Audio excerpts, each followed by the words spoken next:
बनाया था एंड वो टाइम पे हमने जूनियर बीस ईटीएफ का सेटअप एंड स्ट्रेटेजी डिस्कशन किया था। बट वो टाइम पे जूनियर बीस ईटीएफ पे हमारा कोई सेटअप एंड स्ट्रेटेजी अप्लाई नहीं हो रहा था। बट अगर आप रिसेंट प्राइस एक्शन देखेंगे जूनियर बीस ईटीएफ का, अगर आप रिसेंट प्राइस एक्शन देखेंगे तो 60 पे अभी एक इंटरेस्टिंग लेवल पे ट्रेड हो रहा है। प्राइस एक्शन के हिसाब से एक इंटरेस्टिंग लेवल पे है, एक स्विंग ट्रेडिंग अपॉर्चुनिटी भी मिल सकता है। तो डायरेक्टली हम 60 पे वो सेटअप एंड स्ट्रेटेजी डिस्कशन करेंगे, प्राइस एक्शन एनालिसिस करेंगे एंड कहाँ पे हमारा जूनियर भी सीटीएफ में swing trading and investment opportunity मिल सकता है, कहाँ पे हमारा एंट्री हो सकता है, अच्छा एक एंट्री हो सकता है swing trading and investment point of view से, वो हम डिस्कशन करेंगे। एंड जूनियर भी सीटीएफ का करेंट मार्केट प्राइस है 406.52 के आसपास एंड ये मंडे का क्लोजिंग प्राइस है, 6 मार्च 2023 का क्लोजिंग प्राइस है। एंड अगर आप 1 ईयर का डाटा देखेंगे तो 1 ईयर पे कोई रिटर्न जनरेट नहीं किया, 0.63% के आसपास पॉजिटिव रिटर्न जनरेट किया। 1 ईयर का लो था 352 के आसपास एंड हाई फॉर्मेशन क्या था 511 के आसपास। एंड जूनियर बी सीटीएफ हमारा निफ्टी नेक्स्ट 50 इंडेक्स को ट्रैक करता है। निफ्टी नेक्स्ट 50 इंडेक्स में जितने भी स्टॉक है वो स्टॉक में इन्वेस्ट करता है। तो डायरेक्टली हम निफ्टी नेक्स्ट 50 इंडेक्स के चार्ट में जाएंगे एंड चार्ट पे हम देखेंगे कहाँ पे हमारा स्ट्रेटेजी अप्लाई हो रहा है एंड वो पॉइंट हम डिस्कशन करेंगे एंड कौन सा हमारा एंट्री पॉइंट बेटर रहेगा वो भी आगे हम डिस्कशन करेंगे। तो यहाँ पे डायरेक्टली हम निफ्टी नेक्स्ट 50 इंडेक्स में आ गए, इंडेक्स का चार्ट में आ गए एंड देखिए यहाँ पे प्राइस एक्शन आपको दिखेगा, निफ्टी नेक्स्ट 50 इंडेक्स का प्राइस एक्शन दिखेगा। वीकली टाइम फ्रेम हमने ऑन करके रखा है। तो यहाँ पे देखिए निफ्टी नेक्स्ट 50 का अगर आप लास्ट 1 ईयर का प्राइस एक्शन देखेंगे तो मैं यहाँ पे ड्रॉ करता हूँ। तो देखिए यहाँ पे एक डाउन ट्रेंड था, यहाँ पे एक डाउन ट्रेंड था, बाद में फिर देखिए ये लेवल पे सपोर्ट लेके प्राइस एक अप मूव किया था। अप मूव करने के बाद देखिए यहाँ पे एक एम पैटर्न जैसा फॉर्मेशन किया था। देखिए एम पैटर्न जैसा फॉर्मेशन करके प्राइस नीचे आया। तो ये लेवल पे देखिए ब्रेकडाउन होके प्राइस एक फॉल दिखाया। तो अभी का प्राइस एक्शन के हिसाब से हमारा क्या सेटअप बनता है एंड हम एक बहुत ही सिंपल सा सेटअप डिस्कशन करेंगे एंड ये भी सीटीएफ में देखेंगे अभी प्राइस एक्शन के हिसाब से ये सेटअप हमारा अप्लाई हो रहा है क्या नहीं। अगर होता है तो कौन सा लेवल हमारा बेस्ट रहेगा, एंट्री के लिए हमारा कौन सा लेवल बेस्ट रहेगा वो देखेंगे and investment point of view भी हम डिस्कशन करेंगे। तो चलिए डायरेक्टली हम सेटअप एंड स्ट्रेटेजी डिस्कशन करते हैं एंड प्राइस एक्शन के हिसाब से देखिए फ्रेंड्स यहाँ पे एक सपोर्ट है निफ्टी नेक्स्ट 50 इंडेक्स में, देखिए 35,000 में यहाँ पे लाइन भी ड्रॉ कर देता हूँ। 35,025 ये लेवल पे देखिए एक सपोर्ट है। प्रीवियसली देखिए वीकली टाइम फ्रेम पे यहाँ पे एक बार सपोर्ट लिया था एंड यहाँ पे सपोर्ट लेने के बाद देखिए एक बहुत ही अच्छा मूवमेंट किया था अराउंड, यहाँ से अगर आप देखेंगे तो अराउंड देखिए 26% का एक बार रिटर्न जनरेट किया था। बाद में यहाँ पे फॉल हुआ, एक प्राइस एक्शन बना के फिर प्राइस नीचे आया। तो रिसेंटली देखिए यहाँ पे सेम टाइप का कैंडल एक फॉर्मेशन किया। ये अगर देखेंगे आप ये वीकली कैंडल है, तो वीकली टाइम फ्रेम पे देखिए यहाँ पे भी सेम टाइप का एक बुलिश कैंडल फॉर्मेशन किया। तो ये लेवल हमको नोटिस में रखना चाहिए, ये प्राइस एक्शन हमको नोटिस में रखना चाहिए 36,900 के आसपास, 900 के आसपास फिर से एक बार पॉजिटिव कैंडल फॉर्मेशन किया एंड जो प्रीवियस लो था उसके ऊपर फॉर्मेशन किया। तो यहाँ पे हमारा एक इन्वेस्टमेंट अपॉर्चुनिटी हो सकता है प्राइस एक्शन के हिसाब से, यहाँ पे हमारा एक रिस्क टू रिवार्ड के हिसाब से अच्छा एक एंट्री अपॉर्चुनिटी हो सकता है। एंड डेली टाइम फ्रेम पे देखेंगे, हम डेली टाइम फ्रेम पे देखेंगे तो हमारा एंट्री और क्लियर हो जाएगा, कहाँ पे हमारा बेटर एंट्री हो सकता है वो भी देखेंगे।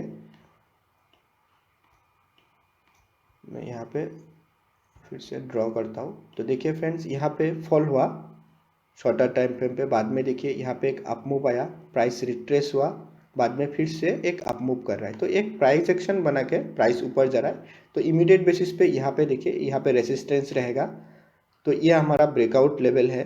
तो प्राइस अगर ये लेवल तक रिट्रेस करने आता है तो फिर ये लेवल पे हमारा एक अच्छा एंट्री अपॉर्चुनिटी हो सकता है इन्वेस्टमेंट पॉइंट ऑफ व्यू से।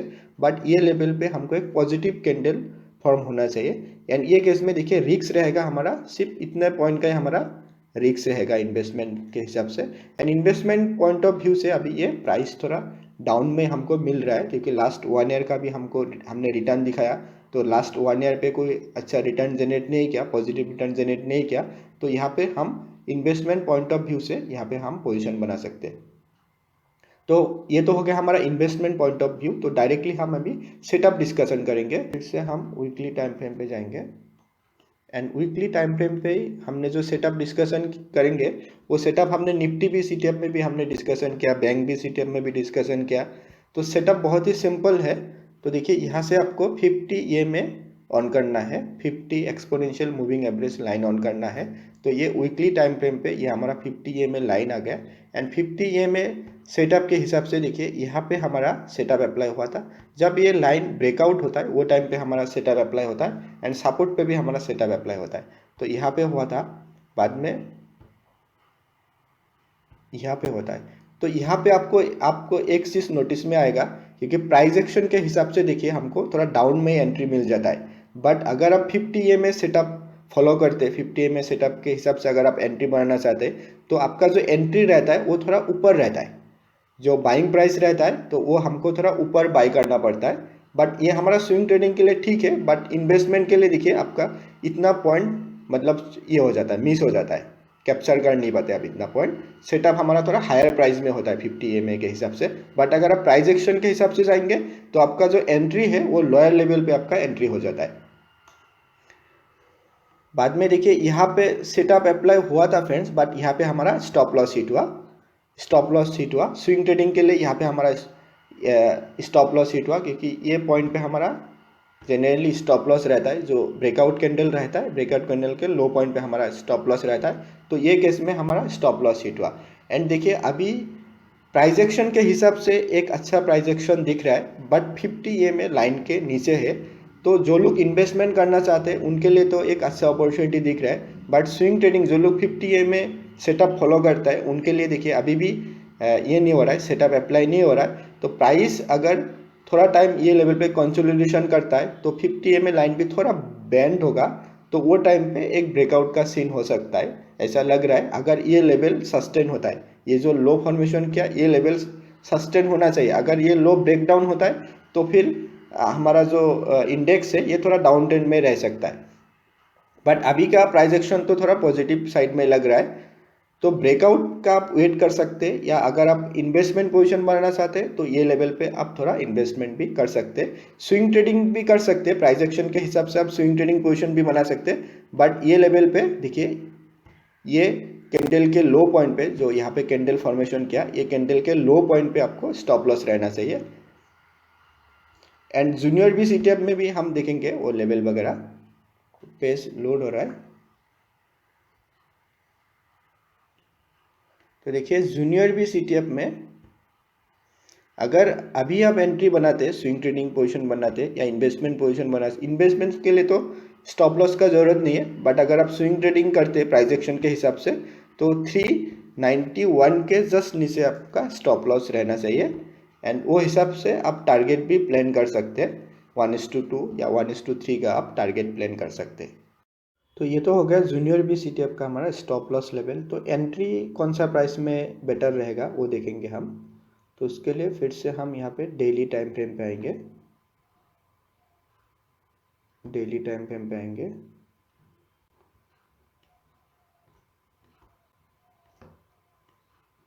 तो देखिए यहाँ पे आपको चार्ट थोड़ा अलग दिख रहा है, ये एक्चुअली लिक्विडिटी के वजह से होता है, ज़्यादा लिक्विडिटी नहीं रहता है, इसके लिए आपको चार्ट में ऐसा दिख रहा है। तो प्राइस देखिए, मैं ड्रॉ करता हूँ फिर से। प्राइस देखिए यहाँ पे एक फॉल था, फॉल होने के बाद देखिए यहाँ पे एक ऐसा प्राइस एक्शन बना के प्राइस ऊपर जा रहा है। तो आज थोड़ा नीचे में आया था। तो अगर आपको ये लेवल पे अगर मिलता है तो ये प्राइस रहेगा हमारा, ये ड्राइंग वगैरह फिर से डिलीट करता हूँ।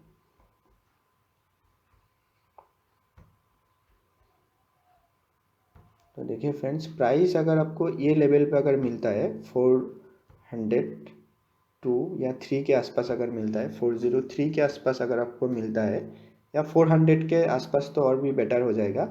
तो 400 से लेके 403 के बीच में अगर आपको प्राइस मिलता है तो फिर यहाँ पे आप पोजीशन बना सकते हैं। एंड अगर आप और थोड़ा छोटा स्टॉप लॉस में काम करना चाहते हैं तो आप यहाँ पे भी स्टॉप लॉस लगा सकते हैं।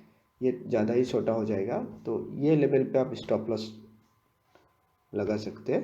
अराउंड 396 के आसपास आप स्टॉप लॉस अप्लाई कर सकते हैं। एंड इन्वेस्टमेंट के लिए तो कोई स्टॉप लॉस का ज़रूरत नहीं है, आप ऐसे एक्यूमुलेशन कर सकते हैं जूनियर बीस ETF में, एंड लॉन्ग टर्म के लिए आपको अच्छा रिटर्न देगा इसमें।